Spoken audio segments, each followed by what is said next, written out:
Vamos ver. Sei que a gente vai seguindo na graça do Senhor. Pois é, irmãos.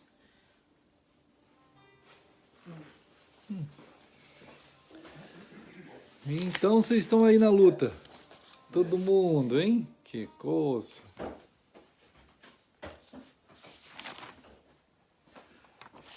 Pois é, irmãos. Estamos aqui. Vamos aqui.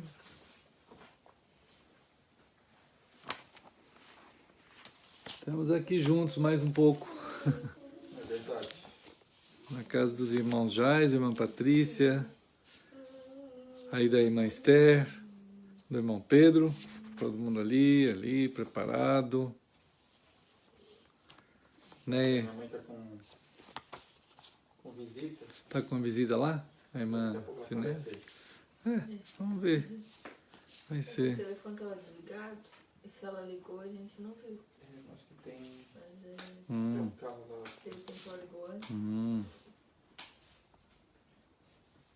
Então é isso, estamos juntos aqui. Lá estão os irmãos aparecendo aí também na internet. Estamos aqui conseguindo fazer essas transmissões mais uma vez. E aí os amados, né? A irmã Letícia está ali, irmão Daniel, aqui mesmo de Floripa. Ali está o irmão Pedro, a irmã Patrícia, a irmã Esther, o irmão Jason. Todos nós estamos aqui. A irmã Sinésia deve chegar logo, vamos ver. Tá para lá. E então, né, irmãos, o Senhor vai nos conduzindo, né, nessa preciosa graça mesmo, né? Essa maneira de seguirmos, como a gente tem comentado sempre, pela revelação do Senhor, né? Para aquela condição, né? Condição de corpo de Cristo, né? A condição de corpo. O corpo de Cristo que gerou o corpo, que somos nós e que se manifesta dentro da existência. Quando o Senhor afirma, eu sou, né? Então essa é uma identidade, que é a identidade do próprio corpo. A comunhão é tão conjugal que nós somos chamados pelo nome do Senhor. O que o Senhor é, nós somos. O eu sou do Senhor é a identificação que nos faz, vamos dizer assim, dignos, né? Dignos em Cristo, termos sido gerados por Ele. Então nós somos nele, o eu sou, né? Nós somos nele, essa identidade sublime, sagrada, e que não há alternativa, nem passa pela mentalidade, né, do Senhor ou nossa, qualquer alternativa ao eu sou, né? A tão maravilhosa identidade que Ele nos fez ser e em quem, nele, Jesus, Ele nos pegou, vamos dizer assim, como uma manifestação, né, da celebração. Quando a gente celebra o aniversário, como a gente estava falando outro dia, o aniversário, quando é celebrado, na verdade, não é um evento que é celebrado. O aniversário do Pedro, celebra-se o Pedro, né? O aniversário da Esther, celebra-se a Esther. Então, quer dizer, não é que há o aniversário, o que é mais importante no aniversário? É a festa. Não, não é a festa, é ela, né? É ele. Então, a celebração da ceia é Cristo celebrado e nós com Ele e nele. Então, há uma celebração, o casamento. Qual é a celebração do casamento? É os dois sendo um, né?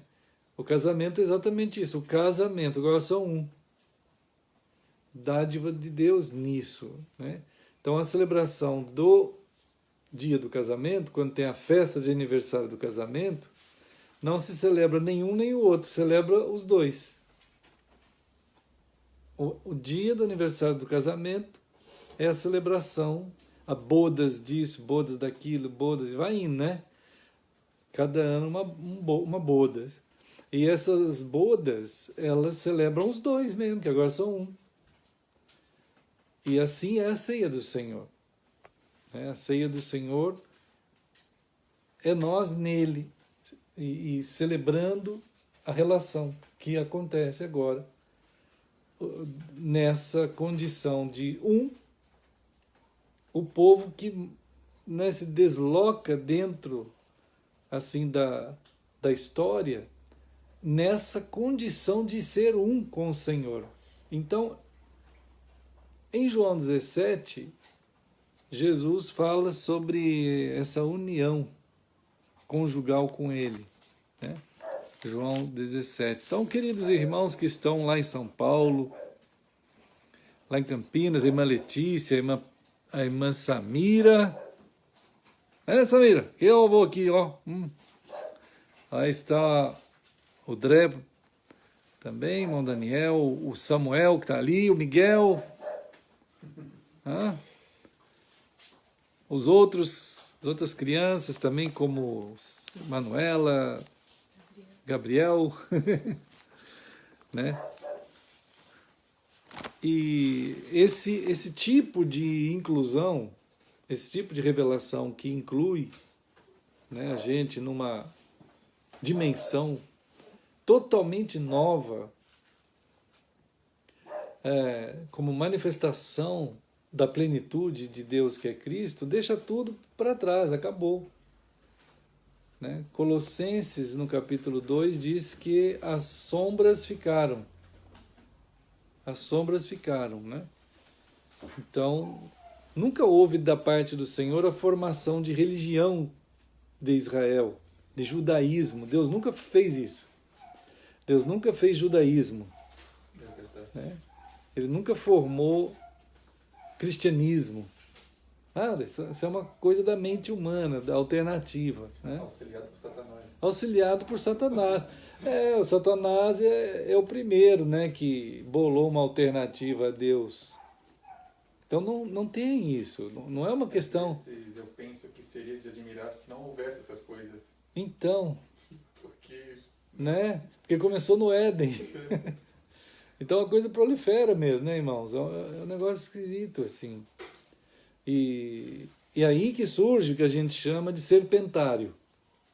Surge o serpentário. O serpentário nada mais é do que o diabo amaldiçoado rastejando sobre seu ventre.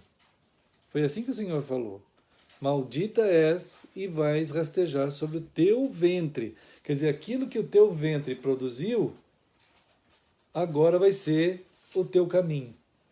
Vai comer pó, vai cheirar pó, vai andar no pó, lá embaixo, porque o resultado de uma alternativa a Deus é rastejar no pó sobre o seu ventre. E a Bíblia muitas vezes vai utilizar a palavra aqueles que querem satisfazer seu próprio ventre, quer dizer, né? Isso é uma antiga forma da Bíblia de dizer, quando fala do ventre assim, é uma antiga forma de dizer que foi algo gerado dentro da pessoa, como se fosse uma gravidez, foi gerado dentro da pessoa, pela vontade ali da pessoa, e aquilo surgiu e ficou. É a vontade dele que gerou. Né? E a serpente, ela foi amaldiçoada com isso daí, andar, viver assim, rastejando. E todo o aparato maligno, alternativo, judaísmo, israelismo, cristianismo, igrejismo, denominacionalismo, tudo isso é serpentário. O serpentário é muito grande. Né? Lembra aquele filme do Indiana Jones, quando ele abre aquela coisa assim, aquela pirâmide, o cara fala, poxa, eu acho que o chão está se movendo. Aí ele fala assim, não é. Ele joga lá uma tocha, quando vê milhares de serpentes rastejando lá sobre seus ventres, uma brigando com a outra, aquela confusão. Né? Então essa coisa toda é serpentário. né?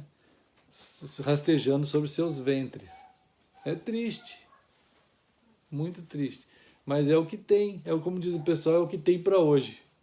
É o que tem aí para o pessoal, né, ficar degustando dentro do serpentário. É uma loucura total. E no meio disso, né, no meio disso, a gente tem a busca do Senhor, né, e as ações do Senhor. Então, ele nunca formou nada disso. Então, o que acontece, o que a gente chama de Antigo Testamento, nada mais é do que Antigo Testamento. Quer dizer, Deus tinha uma forma de se relacionar apontando para Ele mesmo. E era isso que tinha que ser. Todo o povo tinha que olhar para aquele que estava em forma profética, oculto nas sombras, como diz Colossenses. Então, o povo que fez isso, que viu assim, não, Deus está prometendo alguém quando ele fala da arca, quando ele está falando do maná, quando ele faz acontecer as tábuas da lei, né? Quando tem a vara de Arão, ele está falando de alguém, não só a arca em si, né? Senão vira serpentário. Não só essas coisas, mas alguém. Esse alguém, a Páscoa. A Páscoa não é um cordeiro. É um cordeiro, mas é mais que um cordeiro. Está falando de alguém, né? A Páscoa, Pentecostes, as festas, tudo é sombra. Até que chegou um dia que todas as sombras foram cumpridas na pessoa de quem elas falavam, né? Cristo veio, puxa vida, Cristo veio, pronto. Então, aquilo tudo se cumpriu. Não tem mais povo de Israel, não tem mais Jerusalém, não tem mais templo, não tem mais arca, não tem mais nada. Aquilo tudo é sombra, né? Aí quando Cristo vem, o pessoal começa a construir outro serpentário. Mas ainda mantém, algumas pessoas ainda mantêm aquele. Então junta dois serpentários agora. O serpentário judaico, helênico, romano, crístico, junto. Forma-se os cristianismos juntos também com o novo serpentário. É o Novo Testamento do serpentário e o Antigo Testamento também do serpentário, né? Então fica uma coisa diabólica, mas no meio disso Deus continua operando em uma operação de busca, de amor, e fazendo acontecer. Então, agora, conforme diz aqui, bom, nós íamos para João 17, mas antes de João 17, convém ler Efésios, convém a gente ser alcançados por Efésios 2, né? Efésios 2, quando qualquer alternativa a Cristo virar serpente. Não tem jeito, né? Então aqui diz assim, Efésios 2, Ele vos deu vida. É conhecidíssima essa declaração no formar o corpo de Cristo, né? Estando vós mortos na morte de Cristo. Nós estávamos mortos e na morte de Cristo nós recebemos a vida. Que ele morre, então dali ele ressuscita. Da própria morte ele gera a vida, né? E, irmãos, isso sabido, quando a gente estava morto, passa a ter vida, começa essa relação que nasceu lá na cruz, né? Lá na cruz, o Senhor gera nós, né? E aqui em João 17, então, esse ato de gerar o seu povo, ele diz assim, no versículo 14. Bom, no outro dia a gente foi do 1, lendo, sendo expostos aqui, do 1, né, até o 13, por ali. E agora no 14 ele diz assim, eu lhes tenho dado a tua palavra. Então, Cristo, sendo a palavra de Deus, dá a palavra a nós. Então ele é o mediador daquilo que ele mesmo é. Ele é o mediador dele mesmo. Ele media a revelação da palavra ao nosso coração, sendo a palavra, né? Então ele é o condutor fiel, testemunha. As duas testemunhas que relatam em Apocalipse, que são testemunhas fiéis de Deus, é Cristo, e depois nós, como um em Cristo, que ficamos, e o Espírito, né? Então, eu lhes tenho dado a tua palavra, e o mundo os odiou. É evidente que quanto mais a gente está seguindo no Senhor, a palavra é tão o que ela é, tão única, né? Ela é tão pura, ela é tão ele é o que é, eu sou o que sou, eu sou, diz o Senhor, que não tem acordo, não é possível nenhum tipo de acordo. Então ela escandaliza ou ofende, como diz a palavra mesmo, né?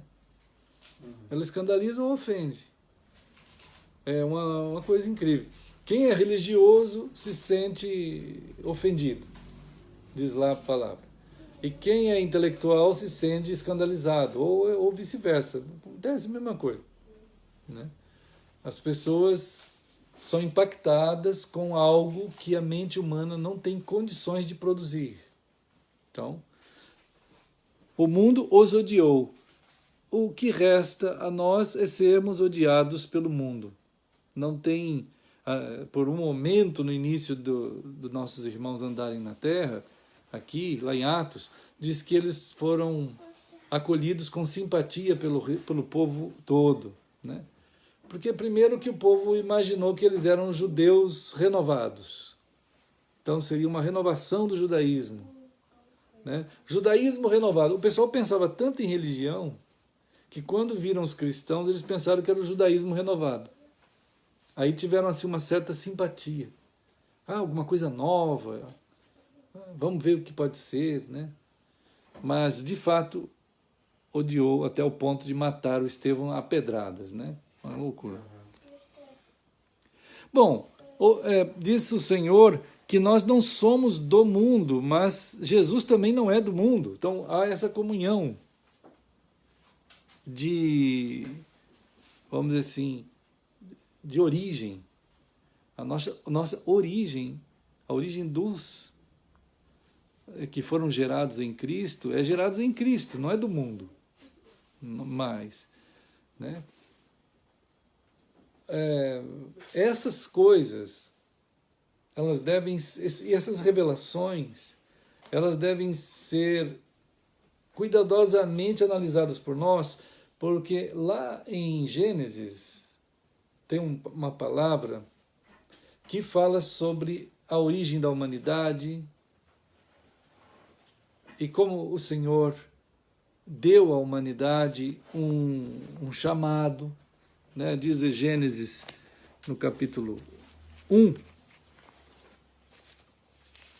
Gênesis capítulo 1, né? Diz aqui no versículo 28, que Deus abençoou o homem e a mulher, né? Isso aqui é uma bênção dada pelo Senhor, é uma bênção dada pelo Senhor à humanidade inteira. Então é uma bênção. E a bênção de Deus, a palavra bênção, ela tem a ver com o falar, o dar direção, né? Barak, Deus, Barak eles, quer dizer, Deus está, a palavra que é resultado, é uma, vamos dizer assim, uma dimensão da bênção, quando ele diz assim, Deus os abençoou e disse. Então, dizer é parte da bênção, né? O dizer aqui no hebraico é a mesma palavra aqui de todo o capítulo 1, quando o Senhor está criando. Ele usa essa mesma palavra para toda a obra da criação. Agora ele passa olha só como isso é precioso, irmãos.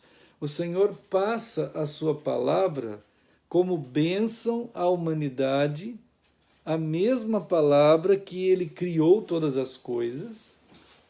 Ele passa para o ser humano essa bênção. Quer dizer, ele diz ao ser humano, ele dá condições ao ser humano de receber algo que vai dar a eles a condição, vamos dizer assim, parecida com o Senhor, de ser um pequeno, vamos dizer assim, é Deus, vamos dizer assim, sois deuses, como diz a palavra, sois Elohim, mas é uma maneira de Deus dizer ao ser humano que vocês agora, nós humanidade agora, vamos ter condições de lidar com a criação do mesmo jeito que a criação foi feita. Quer dizer, nos propósitos da criação. Porque essa palavra também disse, é a mesma que Logos no Novo Testamento, que é a mesma que Cristo. Então, essa palavra gerada da bênção significa que Deus está abençoando eles com a qualidade de Cristo. Né? A qualidade de Cristo. Antes do pecado, então, nós estamos sendo abençoados como cristãos. Antes do pecado. Cristo morreu por nós antes da fundação do mundo. E aqui é uma bênção antes do pecado, de estarmos sendo formados cristicamente, vamos dizer assim, cristãmente, do jeito de Cristo, para poder lidar com todas as coisas que foram criadas por Cristo. Nós só podemos ser Cristos, senão não dá para lidar com tudo do jeito que tudo foi criado. Então, para lidar na dimensão, por isso que a ciência ela é, vamos dizer, diz o Einstein, que a ciência sem a fé, ela é como que ele fala? Ela tem um problema, né? Ela é capenga. A ciência sem a fé, ele usa um termo lá, manca ou quebrada, coisa assim, né? Amputada, falta. Porque não tem condição da fé, da ciência, existir sem essa dimensão. Nesse momento, Deus está dizendo a eles que para que eles lidem com tudo que existe, quer dizer, com toda a ciência que vão entrar em conhecimento deles, eles precisam ser abençoados com a palavra de Deus. Por isso Deus disse, né? Abençoar é ser tocado pela palavra de Deus. Abençoar é ser tocado pela palavra de Deus. Por isso que está escrito assim, e Deus os abençoou e lhes disse. É muito claro, né? Ser abençoado é ser tocado pela palavra de Deus. Isto é, ser Cristo, feito Cristo. A palavra de Deus é Cristo e ele vai gerar Cristos por sua palavra. Claro que antes do pecado foi um processo assim normal, natural assim, né? E então ele faz acontecer uma redenção, vamos dizer, antes do pecado. É algo divino, algo divino. Ele forma cristãos antes do pecado. Então é algo esplêndido, algo sublime. Não depende do pecado para a gente ser cristão. Tem muita gente que pensa que é por causa do pecado que a gente é remido. Não, aqui mostra que não. Aqui tem uma remissão antes do pecado, né? É algo bendito. A redenção é tão bendita que está acontecendo aqui. Ele forma Adão e Eva cristãos pela sua palavra, né? Isso daí capacita eles, como diz aqui no versículo 28, a lidar com a fecundidade. Olha só, irmãos, para entender as dimensões da fecundidade humana, da genética, essas coisas todas que hoje estão tentando entender, né, que o pessoal está falando aqui no Brasil, mata criança, não mata, mata bebê, não é bebê, é feto, sei lá o que eles chamam, né, cada dia chama de uma coisa, né, e não é gente, não sei o quê. Realmente o pecado causou um dano tão grande,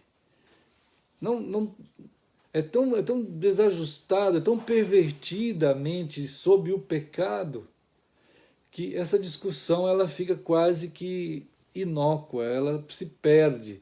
Mas não perde, o ser humano ele não perde a dádiva de um chamado a lidar com a existência. Se não houvesse um chamado para continuar na existência, mesmo com o pecado, se a bênção não alcançasse essa dimensão, no pecado teria morrido todo mundo, quer dizer, acabou, Deus abortaria, Deus seria o primeiro abortivo, ele seria o primeiro a fazer aborto, ele não fez aborto, Deus não abortou a humanidade inteira, vamos dizer que estava fácil, né? Outro dia alguém disse assim, se alguém quisesse matar todos os judeus, vamos dizer, se o Hitler quisesse matar todos os judeus, tivesse uma máquina do tempo, ele ia lá atrás, matava Abrão e a Sara ali, pronto, matava todos os judeus, né? E os árabes junto, matava todo mundo, não tinha mais, né? Então, de fato, Deus poderia ter feito esse aborto de dimensões assassinas extremas. Ele não fez, né?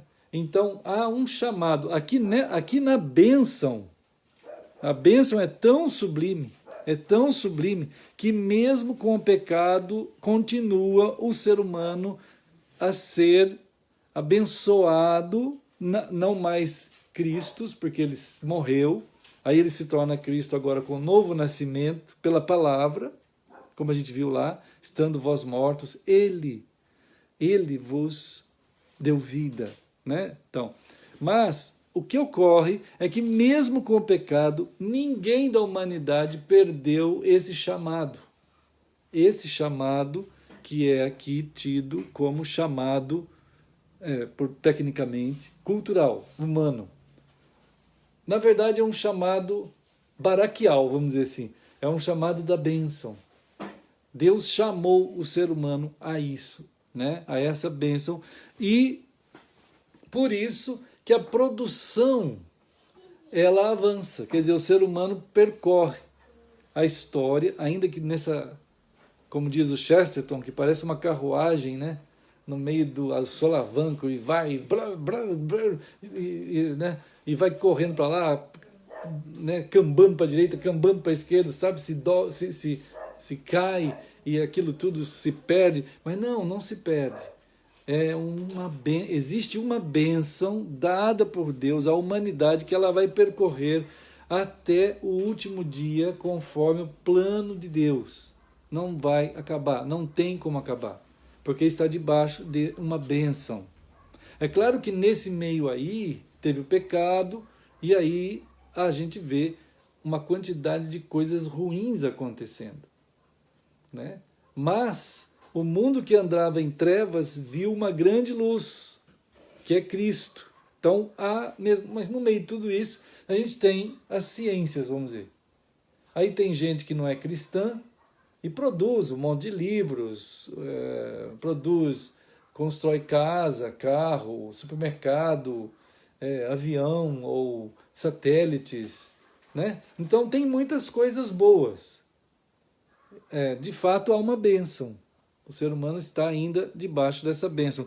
Diz aqui a fecundidade. Deus está dizendo aqui no versículo 28, sede fecundos. Quer dizer, vocês vão lidar com a fecundidade humana, ainda que Satanás queira destruir o próprio ser humano lá no ventre, ele tem uma vocação assassina, né? O diabo, ele é, como disse Jesus em João 8, ele é assassino desde o princípio. Ele tem uma sede de matar. Jesus falou que ele quer roubar, matar e destruir, João 10:10, João 8:44 e João 10:10. né?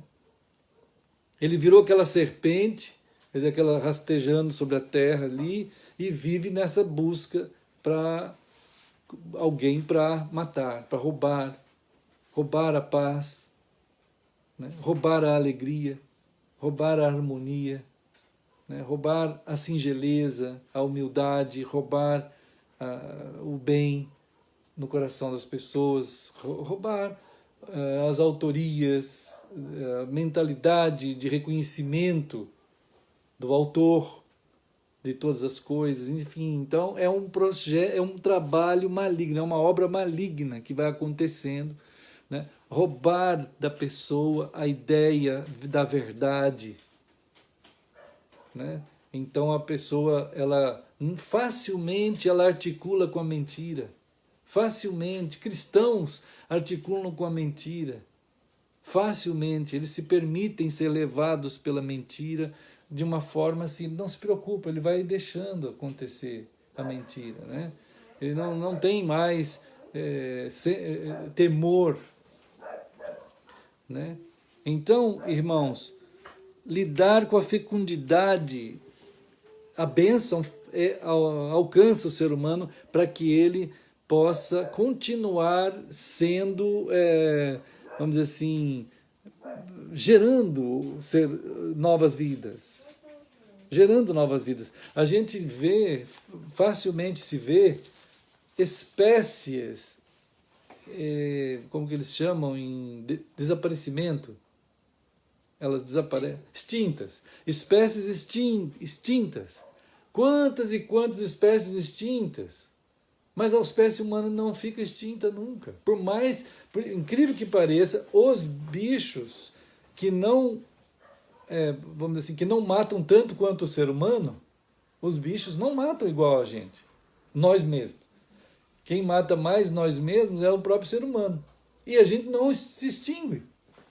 Mas os bichos que não fazem isso assim com a mesma intensidade que a gente faz, eles se extinguem, né? Então, há uma bênção na fecundidade, né? O ser humano não percebe essa bênção, mas ela existe.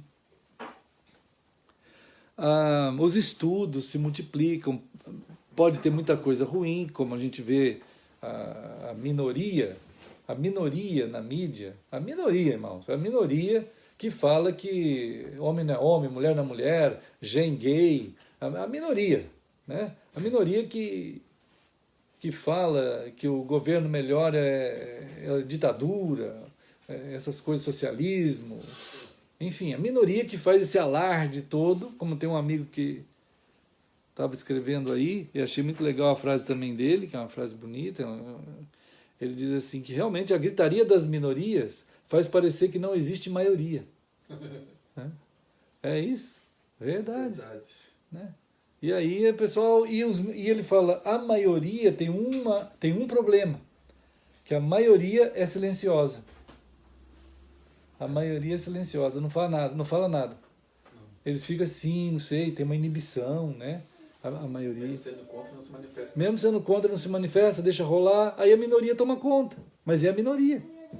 Sempre é a minoria, né? Que acaba tomando conta. Mas a bênção de Deus faz com que as coisas continuem. Claro que muitas vezes, por muito sofrimento, porque a ação da maioria ela é inócua, ela não acontece. As pessoas, sei lá, têm medo, não quer falar, quer deixar a coisa assim mesmo, né? Então é assim. Mas Deus abençoa e há uma produção de informações, de publicações muito boas. Outro dia também disse um escritor, que há uma quantidade tão grande de livros bons que não são lidos. Ninguém nem conhece. Nem conhece. Né? Então hoje até mandei para todo mundo, a irmã Daphne, né? Daphne, que é uma das que, entre outros irmãos, mas eu vou lembrar da irmã Daphne, que sempre dizia assim, pastor, tem alguma lista de nomes? Você é um que lê, a irmã, né? Os irmãos aqui na sua casa, nós todos lemos as coisas, né? Mas a irmã Daphne dizia assim, não tem uma lista de autores escritores, né? Bons para a gente ler. Tem sim. Né? Aí, tá, eu comecei a pensar sobre isso e orando. Realmente, a gente precisa ter... Aí escrevi algumas coisas para os irmãos sobre essa questão dos autores todos, né? É muito fácil, né? E que a gente precisa, de fato, entender o seguinte: vamos ler, não é que vamos substituir a Bíblia. Tem muitos irmãos que às vezes dizem assim, não, eu vou ler só a Bíblia. Não, não é assim, não pode ser assim. Né? Porque Deus está dizendo aqui no versículo 28, sujeitai-a e dominai. São duas palavras juntas, mas não são sinônimas, elas têm alguma diferença, mas muito preciosa as palavras, que elas significam assim: vocês têm que estar preparados, né, para receber a condição de estar sobre as coisas.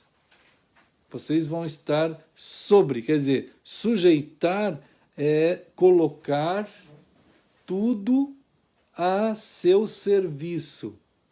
Colocar tudo a serviço da humanidade. Tudo foi feito por Deus para que esteja a serviço da humanidade. Vocês precisam aprender de tal maneira a lidar com as coisas, e para aprender a lidar com as coisas tem que estudar as coisas. Deus não ficou ensinando química, física, geografia, história. Não, ele não fica fazendo isso. Ele criou e disse, agora vocês vão... Só que ao ir pesquisar sobre tudo que existe, os saberes, quando vocês forem conhecer os saberes, vocês vão saber o seguinte, que tudo manifesta a minha glória. Mas tudo foi feito, tudo existe, para que vocês coloquem a serviço. Há um propósito em tudo, que é estar a serviço de vocês. Se você não entender isso, para e vai orar, vai pensar, vai com profundidade perceber como conduzir tudo que existe, porque tudo que existe está preparado para servir vocês. Vocês têm que descobrir. Né? Agora, nessa busca dessa descoberta, a quantidade de livros que surgem para trazer a reflexão sobre isso é muito grande. Pouquíssimos trabalham nessa profundidade, que é conduzir a mente do Senhor de tudo, no sentido outorgado. Foi dado ao ser humano o senhorio sobre todas as coisas, um senhorio outorgado, porque o senhorio é de Cristo, é de Deus, mas ele nos outorgou a sermos senhores também com ele, cooperadores, né?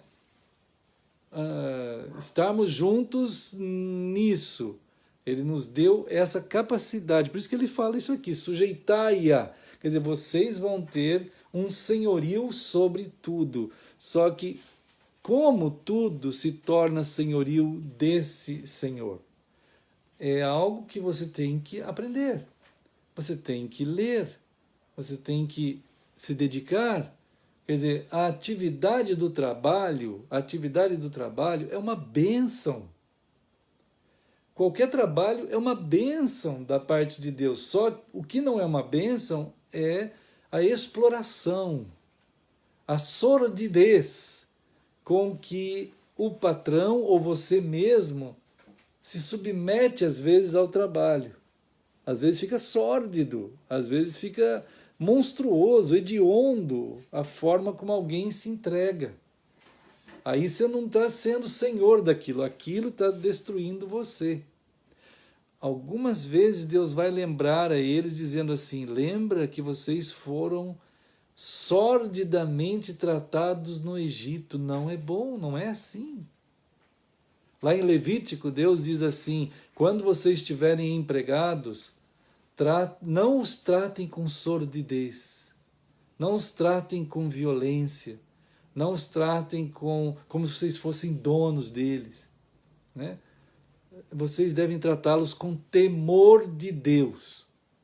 Enfim, tudo que existe precisa estar sendo atendido pela mente do ser humano ao olhar para alguma coisa e falar: eu vou pedir sabedoria a Deus para aprender a lidar com essas coisas, para que essas coisas sirvam a nós, humanidade, né? E nós possamos lidar com isso de tal maneira que sirvamos disso uns aos outros, em amor, em cuidado. Essa é uma bênção, né? Então, sujeitar é isso. E a palavra dominar, ela é tão profunda, porque ela está ligada com uma função sacerdotal. Função sacerdotal. A palavra dominar, ela é sacerdotal também. Quer dizer, o que é isso? Você, quando lidar com tudo, você está numa função sacerdotal. Quer dizer, você então está revestido de Deus para lidar com aquilo, em nome de Deus, para fazer as coisas acontecerem conforme a palavra de Deus que já te alcançou, né? E te alcançou tanto no sentido de buscar como salvação, que pode acontecer assim, quanto alcançou no sentido daquilo que você está vendo.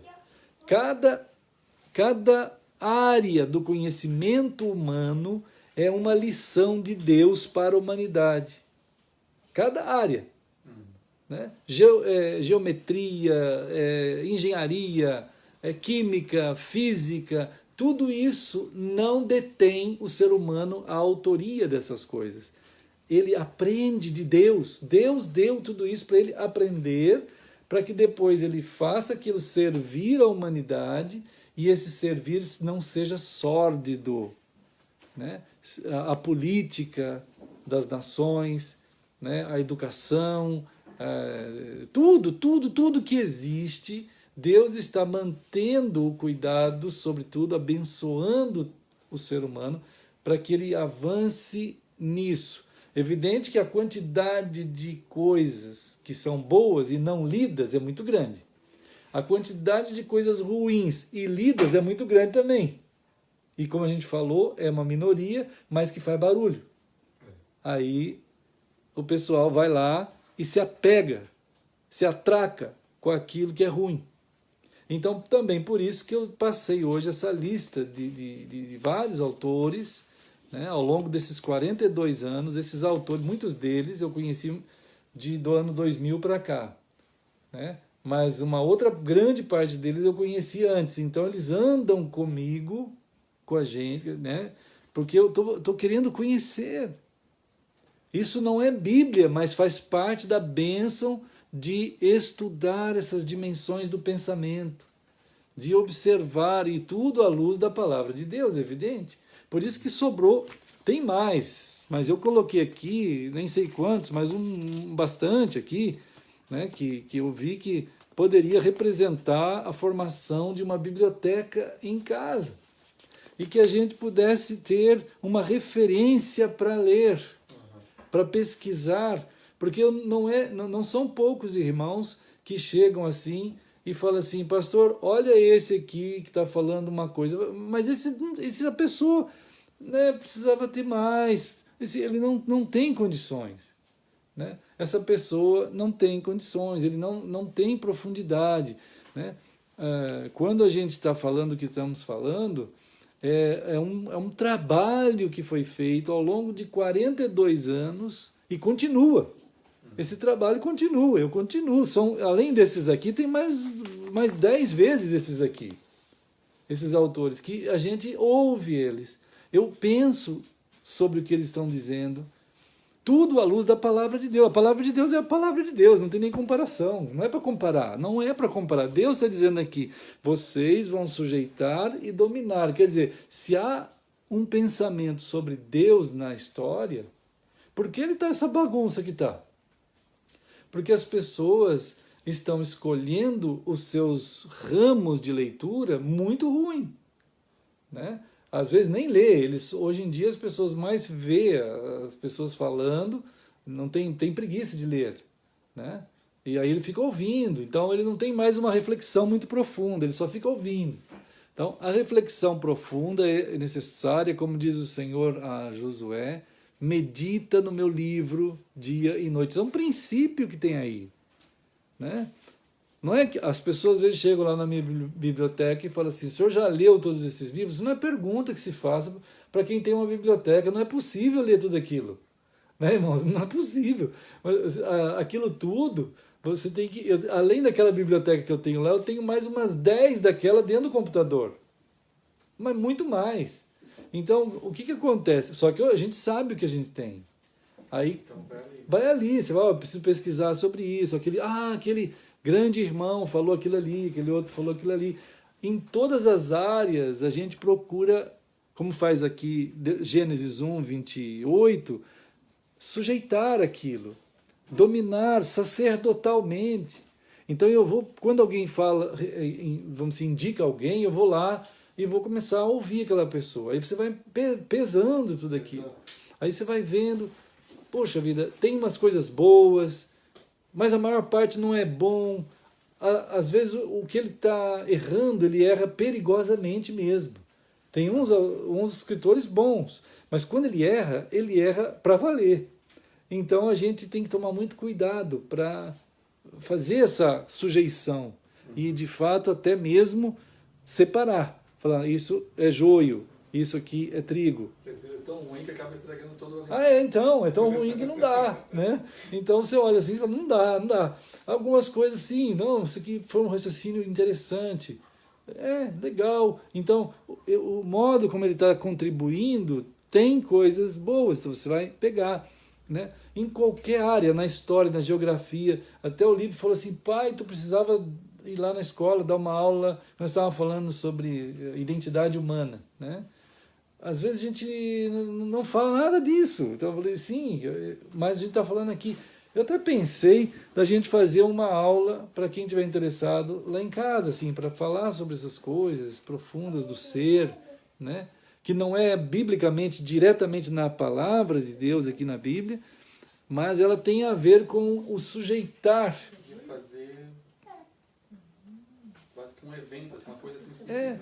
uma coisa assim, para poder reunir quem tiver interesse. A heresia que está aí, a batalha que Sim, tá... você vê, a minoria daqui a pouco levanta e fica falando por aí. Conhecemos pessoas que não são cristãos, não são nada, mas eles estão também juntos nessa batalha. Estão junto, querendo algo, como diz E o até Senhor, querendo argumentos também, né? querendo argumentos. De fato, aqui não, importante entender que Gênesis 1, 28 não foi abortado, né? Quer dizer, todos os seres humanos estão dentro de uma bênção e querendo encontrar um caminho bom, vamos dizer assim. Isso é misericórdia de Deus, é bênção de Deus.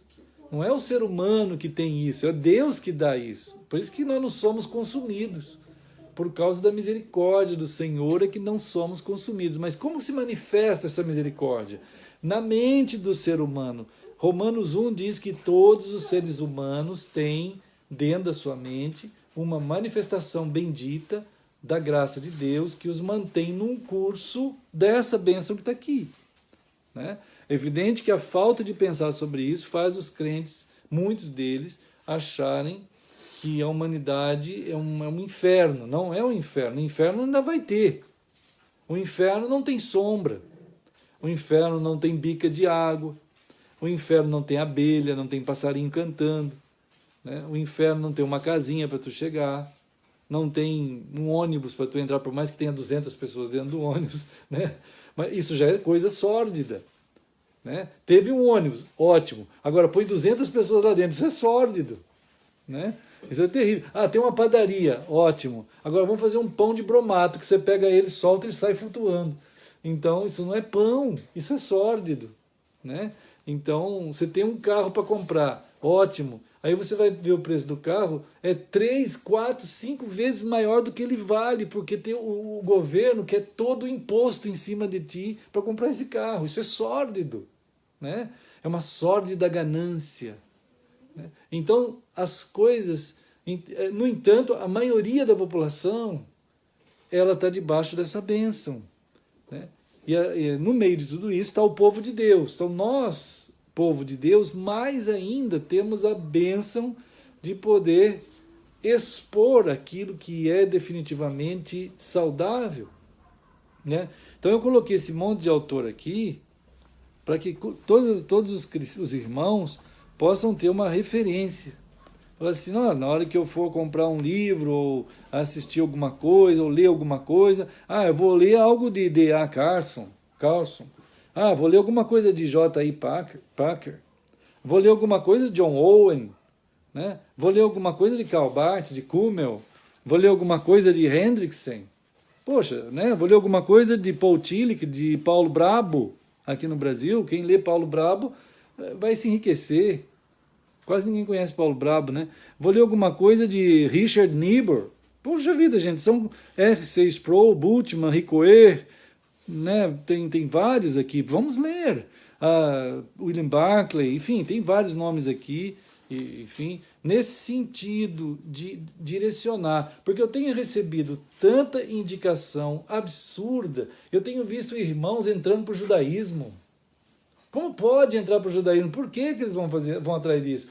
Outros pregando um semi-judaísmo, né? Como pessoas que não têm profundidade nenhuma. Então aí no YouTube, hoje em dia com a mídia aberta desse jeito que está, como diz o Eco, Humberto Eco, é o florescimento dos idiotas. Quer dizer, Humberto Eco, aquele escritor maravilhoso também, que pode ser lido, não está aqui, mas, né, pode ser lido. Humberto Eco, né, lá italiano.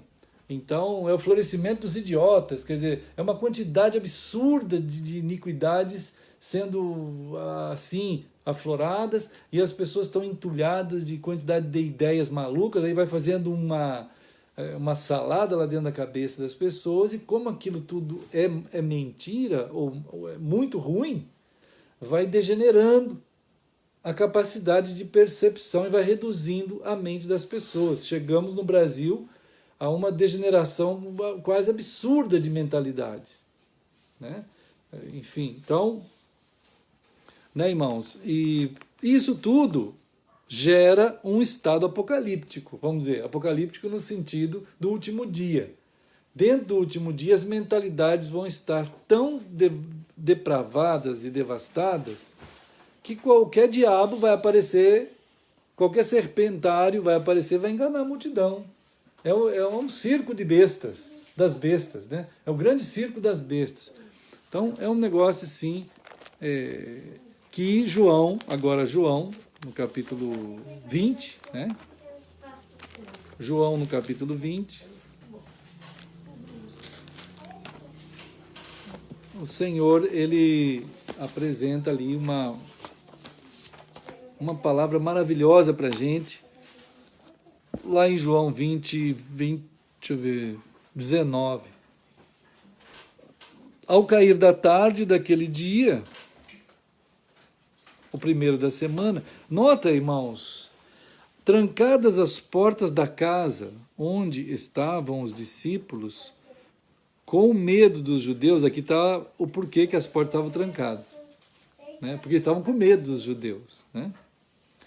Veio Jesus, pôs-se no meio deles, pôs-se no meio lá dele e disse-lhes, paz seja convosco. Né? Então, essa situação toda do povo de Deus, aqui a gente vê o mesmo ambiente que teve há pouco tempo atrás aqui, como a gente já está acostumado a ler, Mateus, João também fala, Mateus 26 fala da ceia do Senhor. Né? Aqui é o cenáculo da ceia. É tão impressionante porque aquela vez que Jesus falou para Pedro assim, Pedro, o que tu fala que eu sou? Tu és o Cristo, o Filho do Deus vivo. Aí Jesus falou, puxa, por revelação que você falou isso, Pedro, isso é revelação. Né?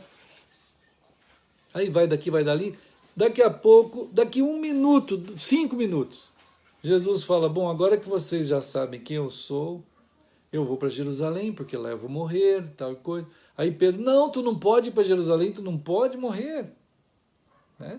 E aí Jesus fala assim para Pedro, da mesma forma que Jesus falou que ele estava recebendo por revelação aquela palavra, agora ele estava sendo envolvido pelo diabo, Pedro. Aí Jesus disse, sai Satanás, vai embora de mim, se afasta. Então, em um momento ele estava debaixo de uma revelação, de uma bênção, e no outro ele estava sob a influência de Satanás. Então, aqui nesse texto, nesse testemunho da palavra, irmãos, eles estavam no mesmo lugar, o mesmo, o cenáculo, o lugar da ceia, né? O lugar da ceia.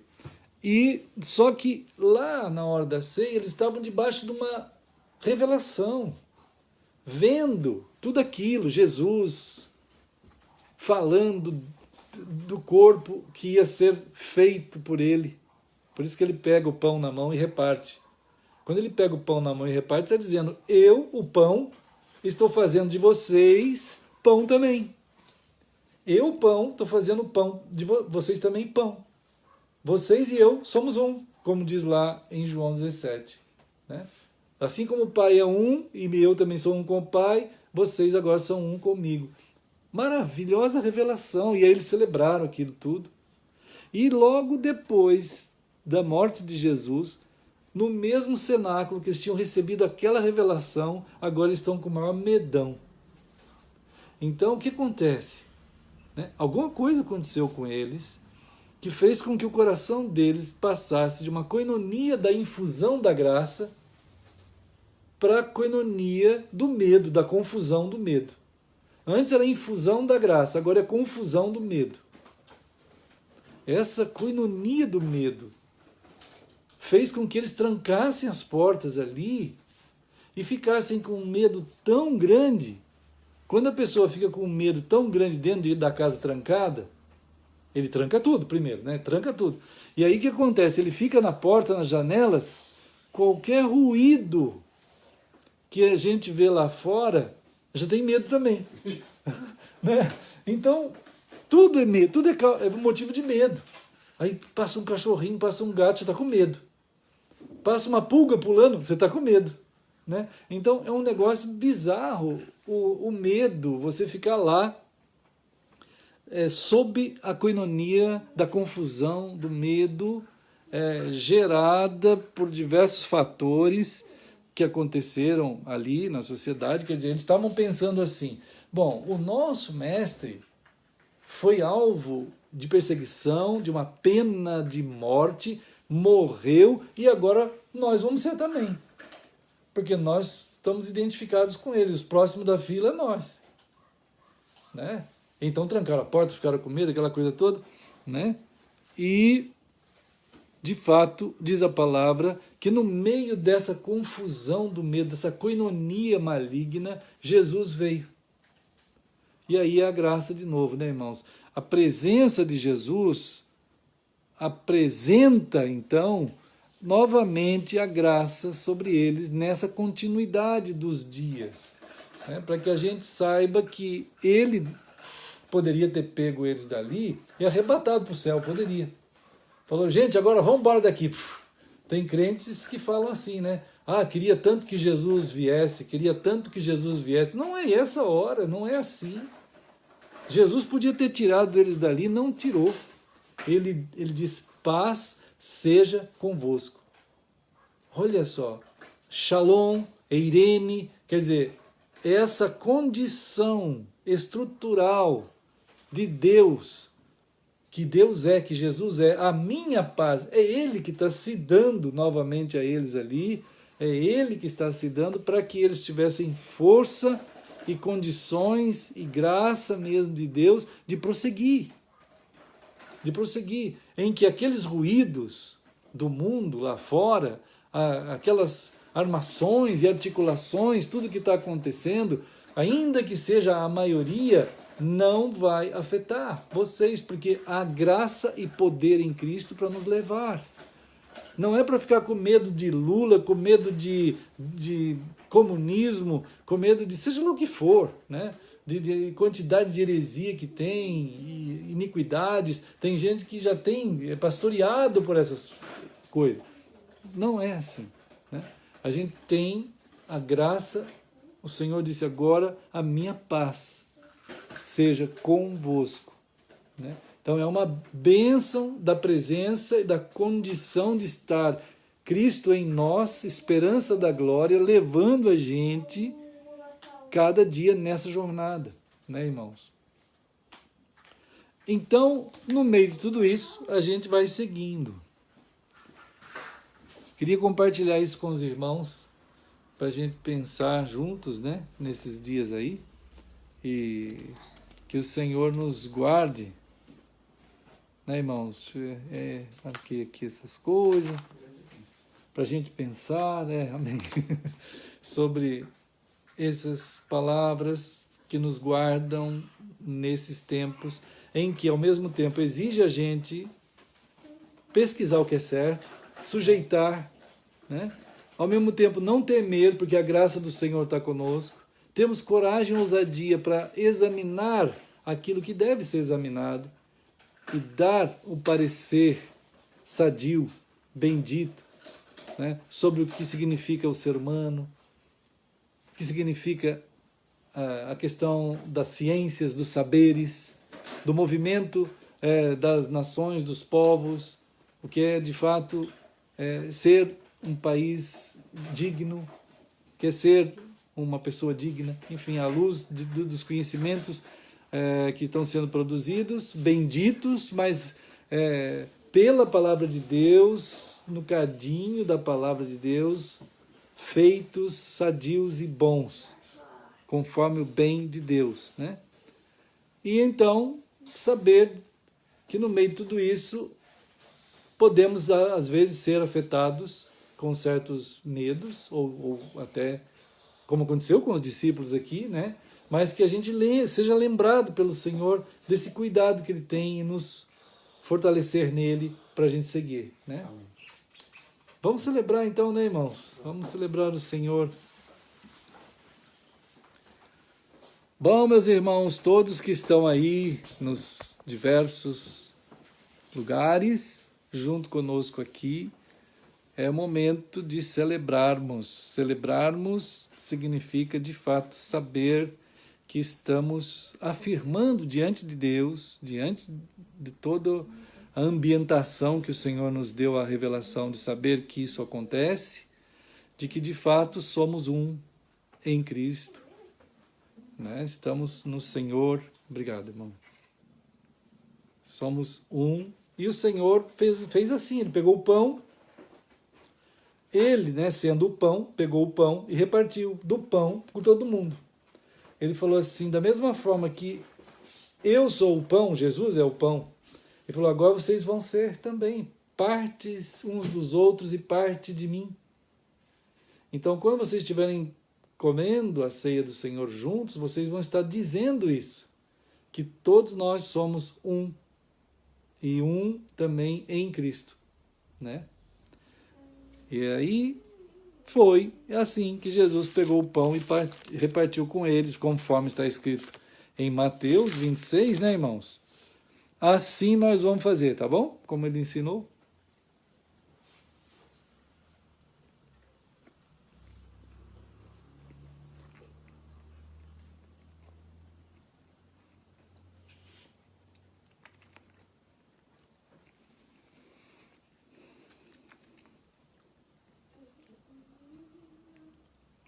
Em nome de Jesus. Amém. Né, irmãos? Irmão, Jesus pegou o cálice e da mesma forma ele fez isso. Ele deu o cálice a todos eles, né? E é o sangue dele que está sendo dado por nós, fazendo da gente parte do seu corpo e do seu sangue, nessa aliança que agora somos feitos nem em Cristo, né? E falou, agora vocês vão celebrar isso tudo, essa grandeza toda de Deus, sempre que estiverem juntos, né?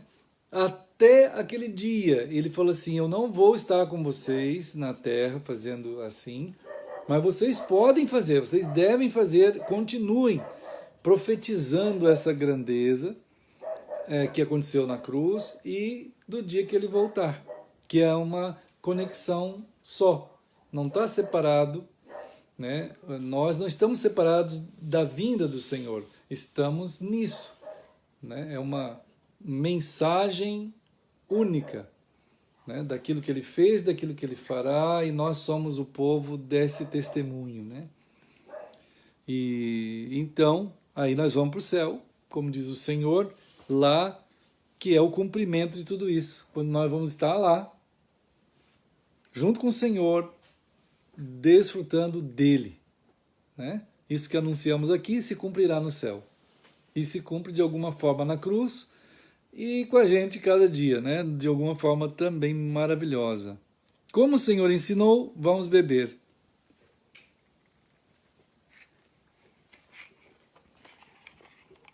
Querido Senhor, nós celebramos o Senhor e esse milagre, esse ato glorioso que o Senhor fez acontecer na cruz e que fará acontecer no dia da tua vinda e que continua fazendo em nós o milagre da tua presença. Por isso a gente celebra cada vez que a gente está junto, Senhor. Então, nós te agradecemos. Em nome de Jesus. Amém. Amém. Então, turma. Ai, Pedro, obrigado, Pedro. Lá vem o Pedro. Tan, taran, aí, hoje só tá aqui. E esse é o povo da graça de Deus. Esse povo de Cristo, assim, caminhando, é o povo da caris, né? Então, alguns chamariam... Aí, tchau, Pedro! Alguns chamariam de o povo carismático ou o povo eucarístico. Quer dizer, o povo eucarístico não é uma hóstia. A Eucaristia não tem nada a ver com hóstia, não tem nada a ver com o pão finalmente em si só, né? O povo eucarístico é o povo, é o corpo de Cristo, né? É a caris bendita, caris, né? É o povo da graça sob a infusão de Cristo. Né? O bem todo, o bem. Como eugenia. Então aí nós nos alegramos muito de estar junto com os irmãos. Aqui nós vamos despedindo. O irmão Jason aqui, a irmã Esther ali. Opa. Pedro. A irmã Patrícia dando um tchau e o Pedro também dando o seu tchau de sempre. Todo mundo, né, queridos? Deus abençoe aí todos. Fiquem firmes e qualquer coisa, amados irmãos, vamos nos falando. Estou vendo vários amados, alguns passam para dar um oi, né? Alguns vêm desde aquele começo, alguns ficam um pouquinho, dão aquela volta na nossa casa juntos. Estamos muito felizes com vocês. Deus guarde vocês todos, né? E assim Deus nos fortaleça a seguir assim no Senhor. Tchau, queridos irmãos. Vamos nós.